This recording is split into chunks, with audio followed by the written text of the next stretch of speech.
long-term competitive outlook for our port compared to other West Coast ports. But the second part is, given the changing world trade situation, how do you think that this port should adjust to that? In terms of the long-term applications, we certainly need to take a look at strategic planning, and we need to create what I've called in business a SWOT analysis, which is our strengths, our weaknesses, our opportunities, and our threats. So we need to make sure that our plans, I think currently the commissioners are taking a look at beginning strategic planning or the next set of strategic plans beginning in January. And it needs to be long range, and it needs to be something that if it needs to be adjusted, we go back to it. In terms of changing world trade, again, using SWOT analysis or strategic planning, we need to adjust with the times. Just like my business in 37 years, if you continue doing the same thing and not listening to your customers and trying to meet their needs, then it's going to, you don't survive. When it comes to world trade, we can only do so much. We can't do anything about the tariffs unless we change the administration. That has affected the port, Tacoma Port of Seattle, very significantly. We haven't seen a grain ship since July, and it's affected our trade, fisheries, agricultural.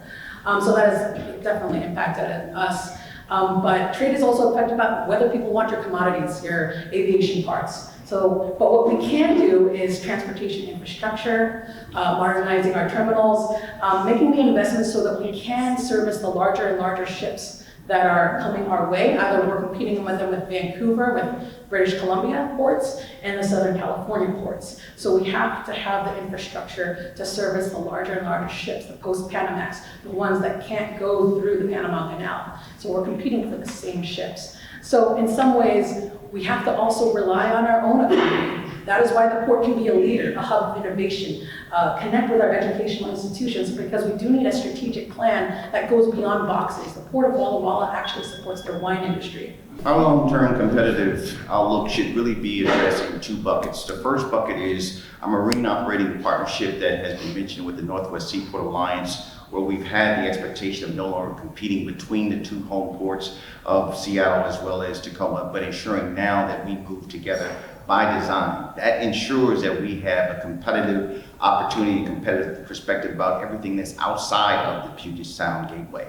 So that needs to continue to be marketed and communicated in a way to ensure that people understand that that's our first advantage for a long-term outlook. We now have the resources and the ability to move forward in a way that ensures that we've got our best foot forward. Secondly, when we look at the things that we can control, which is where labor falls into the equation, we can ensure that the best customer experience comes from best labor, making sure specifically that we're efficient and that we are responsive, ensuring that that is how people recognize what this gateway looks like, and because we got them on the first opportunity with an excellent experience, they're coming back a second time. Those are the two ways in which what I would see the long-term perspective for the port to look great.